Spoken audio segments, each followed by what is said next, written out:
que son relativamente frecuentes en la asignatura de pediatría. No es especialidad, ¿no? Es una parte de la pediatría. Como tal, vamos a hacer, esta es una recopilación que he hecho de muchas fuentes, ¿ya? Porque yo no daba este tema, daba el doctor Trigo antes. Entonces, está bien actualizado. Fíjense la etimología y el contexto de lo que es el labio leporino, que fue una de las malformaciones congénitas que en general cuando rotamos pediatría durante el internado y la práctica es una de las condiciones de malformación que nos angustia ver, porque sale la hora del parto y sale con este problema. Siempre es un problema muy angustiante para el médico, para el pediatra que atiende, para los padres, ¿no? Este sinónimo de labio leporino, fíjense de dónde proviene, del latín leporinus, que quiere decir liebre, o ese animalito que parece un conejo de orejas largas, ¿verdad? Fíjense esta parte del hocico que tiene cortado, que es muy parecido. Por esta semejanza pusieron este nombre. Es un término históricamente usado, pero clínicamente obsoleto.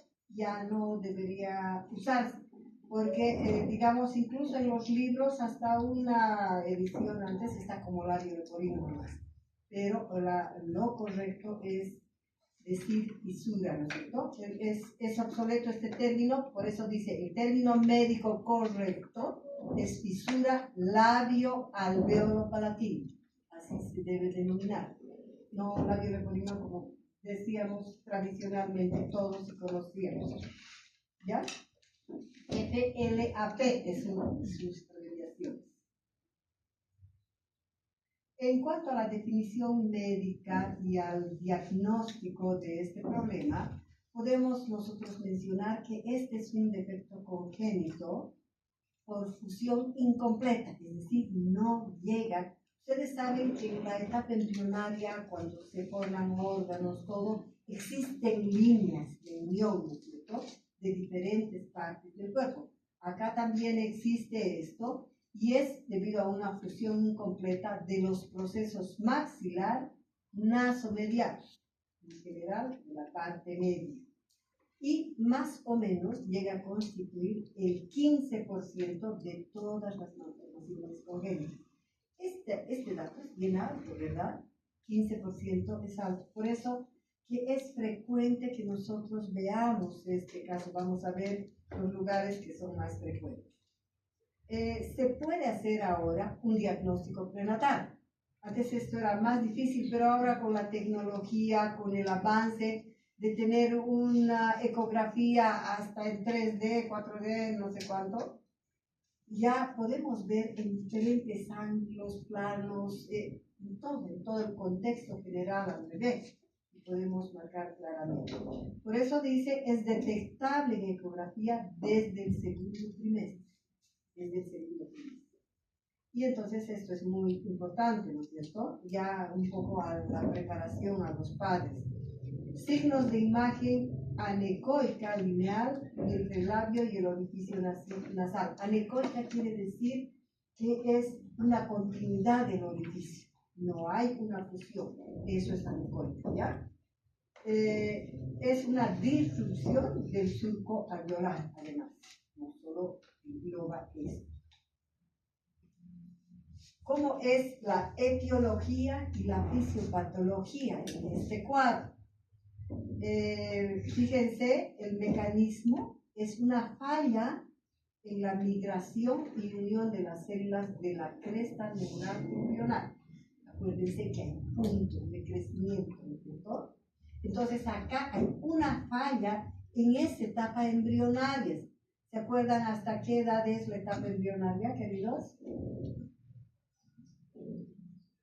Desde la segunda semana hasta cuándo? No sé. ¿No?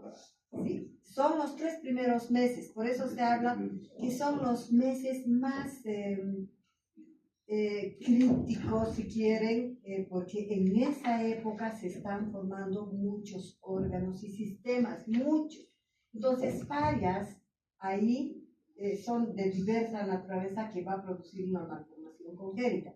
Por eso es que siempre antes nos repetían los maestros antiguos, cuando te viene un aborto en esta etapa, no puedes pelear, porque la naturaleza es sabia, decían, y el organismo, si hay múltiples malformaciones congénitas, en general tiende a deshacerse, digamos, como un mecanismo, ¿no? Porque a veces ya es incompatible con la vida en muchas situaciones. E hizo los abortos espontáneos en la gran mayoría en esta etapa crítica. Entonces, fíjense, es esta falla en esta migración y unión de las células de este tipo en la cresta neural embrionaria. Hay hipótesis multifactoriales, es decir, que reconocen, así como en la desnutrición, como en la obesidad o como en otras enfermedades, son multifactoriales.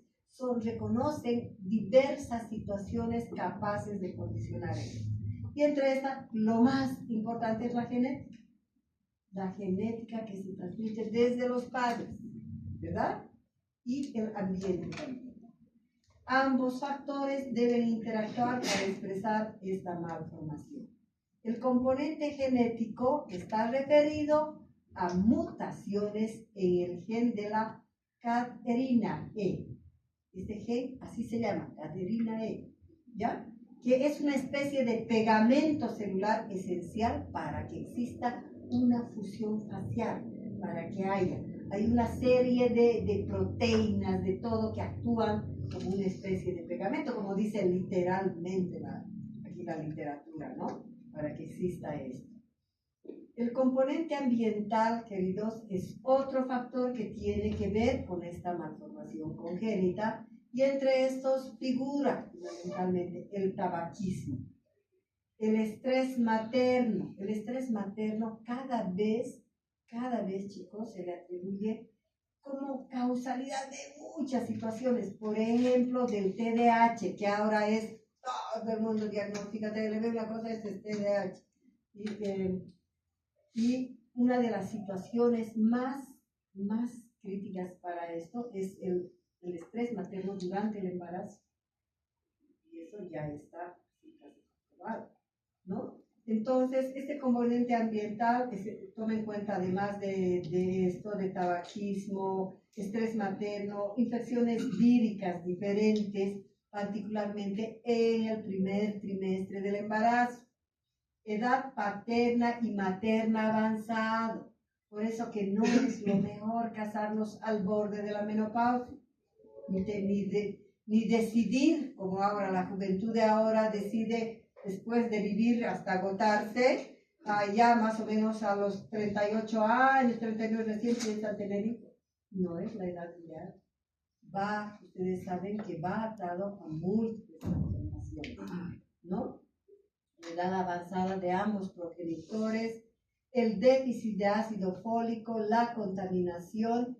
Y no he encontrado yo en estos, pero yo me acuerdo desde que era estudiante y todo, se mencionaba mucho, chicos, la desnutrición materna.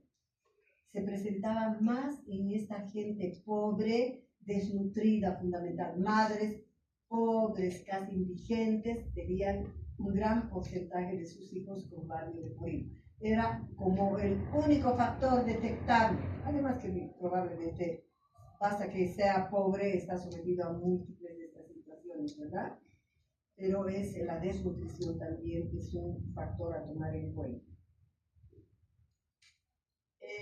Fíjense la epidemiología global y regional. Ven el mapa, ¿verdad? Entonces, todas estas zonas rojas, fíjense, acá tenemos todo México, tenemos aquí gran parte de Sudamérica, solamente escaparía, digamos, la parte final, como el cabo ahí de Chile de Argentina, ¿no es cierto? Entonces, esta geografía nos muestra mayor prevalencia en poblaciones indígenas, latinoamericanas y asiáticas. Ahí tenemos todo esto, todo Latinoamérica y el Asia, ¿no es cierto? Y asiáticas, más o menos en una proporción que va de 1 por 270 en nativos americanos. Esto en nativos americanos, ¿no? Y 1 en 580 en japoneses. Y la raza negra presenta una tasa bastante menor, que es 1 en 2200. En cuanto a la diferencia de género, la fisura labial palatina aislada tiene, digamos, una proporción de 2:1, hombres mayor que mujeres, y la fisura palatina aislada es más común en mujeres más que en hombres, ¿no? La incidencia global en los nacidos vivos, fíjense, es el 7%, que estos de la genética, que tiene su componente genético, el 7% de los casos se asocia directamente a un síndrome genético. Además, un síndrome genético que está teniendo ese niño. Aquí tenemos una matriz comparativa. Hacer estas matrices comparativas es muy bueno, ¿verdad? Porque te permite comparar aquí directamente con la fisura labial, esta que vemos, que muchas veces es solitaria, y con la fisura palatina, además del hueso del palatino que esté separado. Entonces, en la fisura labial, la anatomía afectada es el paladar primario anterior al foráneo incisivo, ¿ya? Este es el incisivo, ¿no es cierto? Entre los incisivos. Aquí está el embrión. La ventana embriológica ocurre entre la 5ª y la 7ª semana. La prevalencia clínica, 80%, es unilateral, la gran mayoría, más frecuente en el lado izquierdo, la gran mayoría tiene. Supuestamente es la que mejor se repara. La fisiopatología, hay una falla en la unión de los procesos maxilar y nasomedial. En cambio, la fisura palatina, la que tiene más palatina, la anatomía afectada, es el paladar secundario posterior al foramen incisivo, más atrás, ¿no? La ventana embriológica ocurre entre la 7ª y 12ª semana. La prevalencia, 25 a 40% de las anomalías ocurre de forma aislada.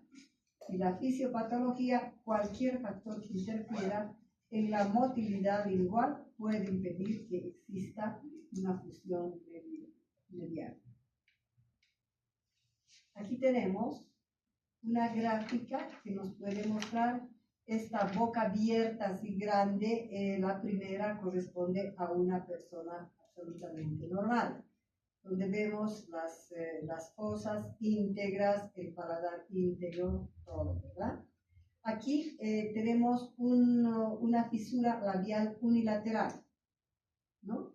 Fíjense, está a un ladito, al lado izquierdo de este primer incisivo izquierdo, y que tiene, digamos, esta difusión hacia la continuidad del labio, y hay una comunicación con la fosa nasal, ¿cierto? Aquí nos muestra el alvéolo dental en ambos lugares, que afecta a los incisivos laterales y caninos. Aquí, en la tercera figura, es el labial bilateral.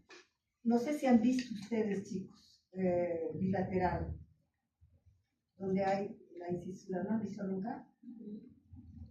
Esto van a ver a diario cuando ya estén haciendo el internado. Como les digo, en la sala de partos, en la sala de espera de pediatría, van a ver niñitos que están esperando, que vienen a sus controles, etcétera, que están esperando para las cirugías, etcétera.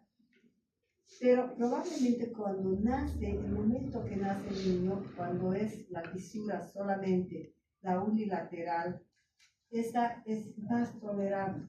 Pero cuando afecta a ambos lados, esta parte queda como una especie de muñón, porque hay contracción de los músculos, y entonces queda esto así separado y muchas veces abarca hasta más adentro, pero fíjense, aquí no es traumática la visión, pero ver al niño es otra cosa. Es terriblemente impactante esto, ¿no?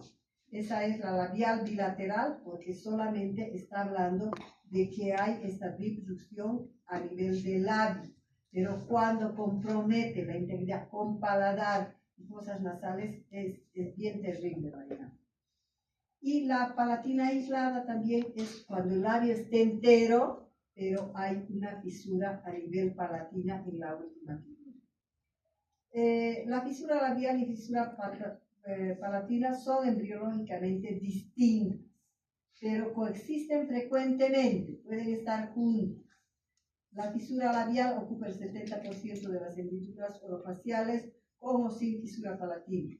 El espectro varía desde una fisura cicatrizal, solo rojo del labio úgula, hasta la hendidura bilateral total, lo que les decía, ¿no? Que implica no solo esto, sino la palatina y cosas nasales. ¿Cuáles son las repercusiones físicas y funcionales en pediatría? Fíjense, hay la primera flecha donde viene, viene de la parte de las fosas nasales, ¿verdad? Donde está comprometido el sistema respiratorio y la dentición. El desarrollo defectuoso del maxilar, existe un aplanamiento o asimetría de la punta nasal. Acuérdense que esto es como jalado, ¿no? Una cosa así plana de la punta nasal y desorden en la erupción dental. Este grupo requiere ortopedia dentomaxilar de forma temprana. La segunda flecha, fíjense hasta dónde abarca, va hasta el conducto auditivo, ¿verdad? Dentro. Compromete audición, otorrinolaringología, tiene alta incidencia de otitis media recurrente, hipoacusia, frecuentemente requiere tubos de drenaje, imagínense, transtimpánicos para mantener la aireación. Esto se llena de líquido y impide ese intercambio de aireación, ¿verdad? Eso es que se ponen esos tubos de drenaje. La tercera flecha repercute sobre la alimentación y la deglución. Dificultad para generar vacío y succión, requiere biberones especiales. Estos niños, chicos, al tener especialmente los que tienen más fisura palatina, labio leporino, puede ser unilateral o bilateral, más fisura palatina, el pezón de la madre es pequeño, digamos, ya más grande será así, ¿no? Pero o cuando intentan no logran porque entra la leche. El niño succiona, pero logra el chisgueteo, hace que se entre a fosas nasales, muchas veces el bronco aspira, etc. Por lo tanto, necesitan unas mamilas largas, sí, largas, que casi superen, digamos, el trayecto donde está la fisura palatina. ¿Ya?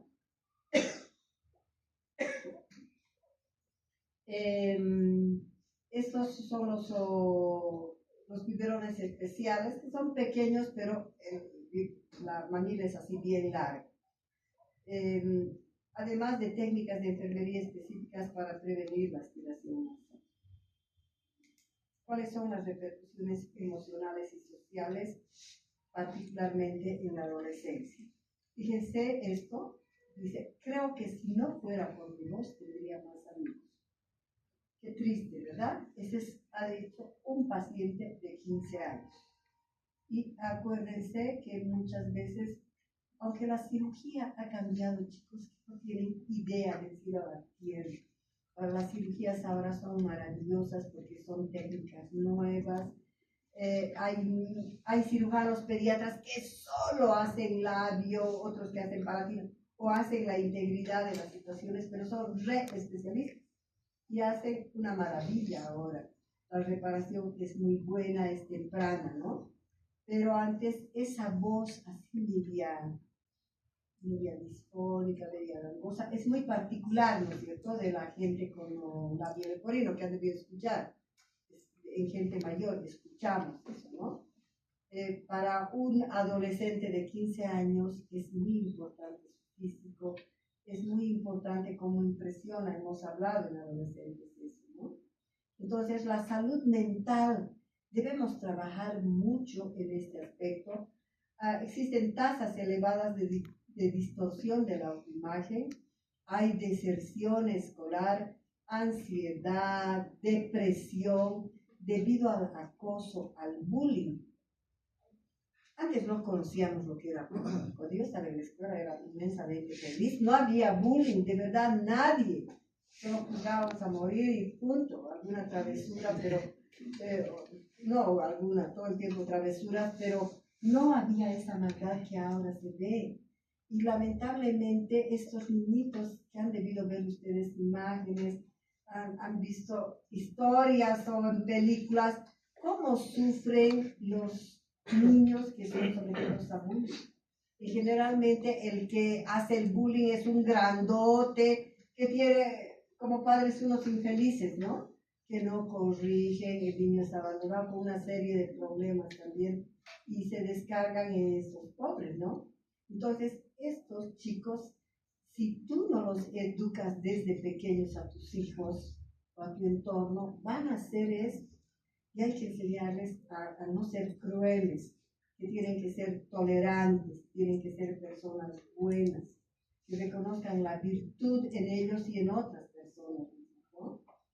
El bullying, el rechazo social son muchas cosas que sufren estas personas. En adultos no tratados, 50% presentan condiciones psiquiátricas, imagínense, de depresión, de todo este tipo, y también alteraciones en la alimentación. El desafío psicosocial, el defecto es altamente estigmatizante, ¿verdad? La vulnerabilidad aumenta críticamente entre los 10 y 19 años. O sea, es la adolescencia, pues, esta, ¿no? Esta época. Es terrible esta época y hay que trabajar en eso. La intervención, una red de apoyo. La intervención es cómo soluciono este problema, ¿no es cierto? Una red de apoyo fuerte desde la familia, amigos, tiene una correlación inversa. Inversa se supone, si hay buena tolerancia, se lo protege bien, buen sustento, todo, va a ir mejor que si se lo deja así sufriendo solo, ¿verdad? Con comorbilidades psiquiátricas reduciendo drásticamente ese impacto emocional que estamos hablando. Creo que había una más.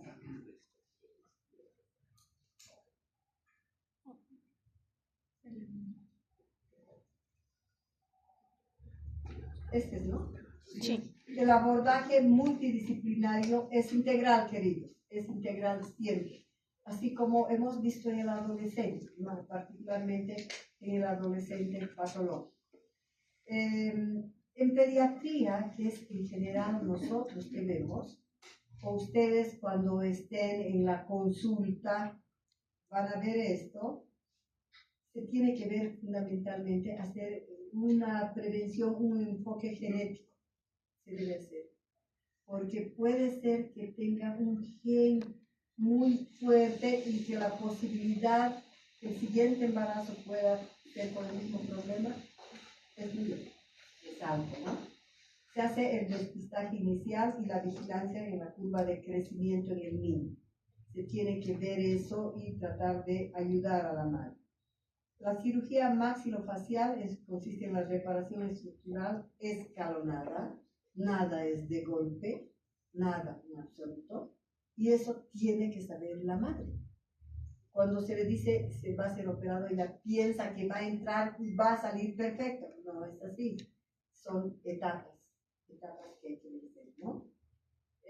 Labio, paladar, maxilar, etc.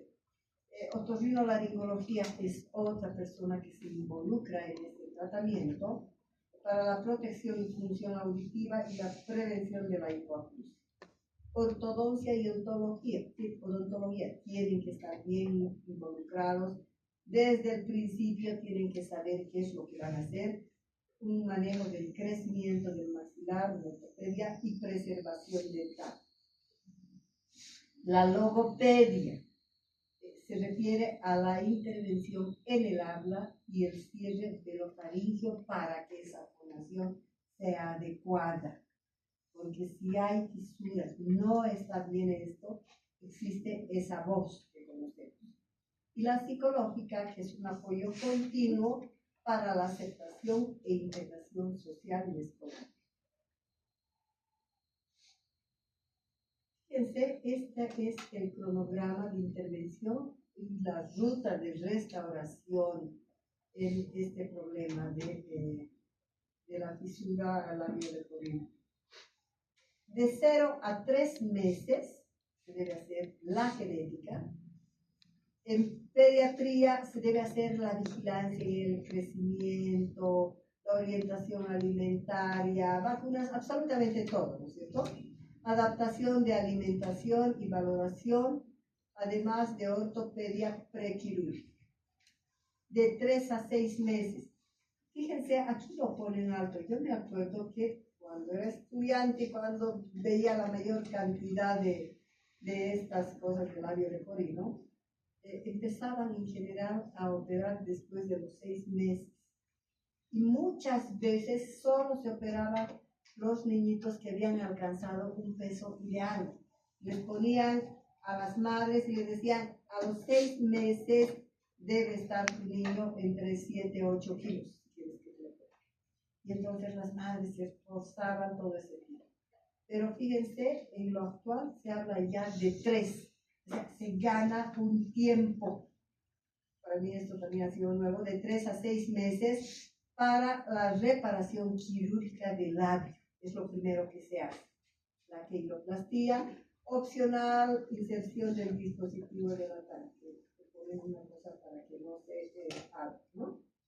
De 12 a 24 meses, reparación del paladar. Es decir, del año a los 2 años, se va a hacer la reparación del paladar.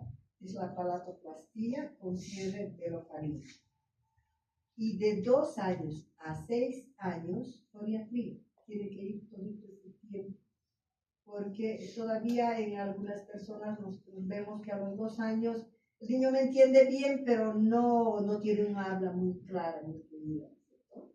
Por eso se espera esto, la foniatría. Si a los 2 a 6 años ya debe ir al foniatra, logopedia, al otorrinolaringólogo, al dentista y al refinamiento del labio, ver qué cosas se pueden mejorar ahí.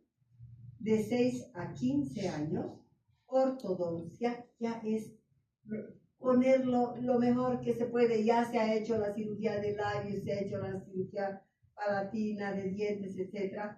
Y aquí ya es casi definitivo esto de estos fierros para ortodoncia, injertos óseos, muchas veces queda hueco, queda algo, hay que rellenar todo esto, injertos óseos alveolares, refinamiento nasal, rinoplastía, mejorar esta cosa aplanada que es lo más llamativo y es una de las secuelas que no podían mejorar, hacían varias cirugías, pero ahora quedan una maravilla, han visto, ¿no? Quedan así, como si nada. Apoyo psicológico activo. Esa es más o menos la ruta. A esta edad ya debe estar súper bien. ¿Cuáles son los principios de la reparación quirúrgica? En la queiroplastía, es decir, del labio, se produce, fíjense, esa es la nariz típica, ¿no? Esta, ¿verdad? Hacia jalada, planada. Reconstrucción meticulosa de 3 capas anatómicas, piel, músculo orbicular y la mucosa, y se busca restaurar la funcionalidad muscular, la armonía del rostro y corregir el aplanamiento de la fosa nasal. En la cirugía de paladar, la intervención es altamente delicada, requiere rotación y sutura en 3 capas. mucosa oral, mucosa del velo palatino y mucosa nasal. Y el objetivo fisiológico es cerrar la comunicación entre las fosas nasales, aislando totalmente pues, la cavidad oral de la cavidad nasal, paso crítico para permitir la deglución normal y la fonación futura. La recuperación funcional, el habla y la fonética, el problema clínico es la insuficiencia de la faringe. El paladar reconstruido no logra cerrar herméticamente la comunicación entre boca y nariz. Muchas veces queda flácido y necesita otras intervenciones para tratar de cerrar. Las consecuencias: causa escape de aire, dificultad para tragar alimentos, reflujo nasal, voz fuertemente nasalizado, rinolalia abierta. La solución es la logoterapia y la terapia miofuncional. Intervención obligatoria postoperatoria, esto sí es. Consiste en valorar, diagnosticar y corregir disfunciones musculares orofaciales para asegurar una formación clara, articulada y sin escape aéreo. Y las conclusiones para la práctica clínica. Es una patología crónica, no episódica.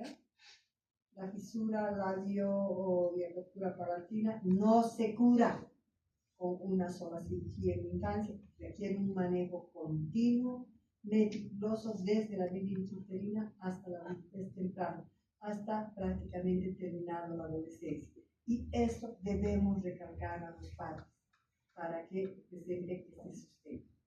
Más allá del bisturí, el éxito clínico integral se mide tanto por la estética como por la funcionalidad, pues, ¿no? Anatómica, habla, audición, deglución y la salud mental del paciente. Y el rol del médico, el primer contacto es la derivación temprana al equipo multidisciplinario, la educación a los padres para mitigar el impacto emocional, la vigilancia constante y el desarrollo integral, que son muy importantes para que tenga un buen pronóstico y un buen desarrollo. Eso es, querido, esto es lo que deben conocer sobre este tema. El resto de las técnicas de la cirugía, esto ya es de cirugía, de especialidad. Pero como pediatras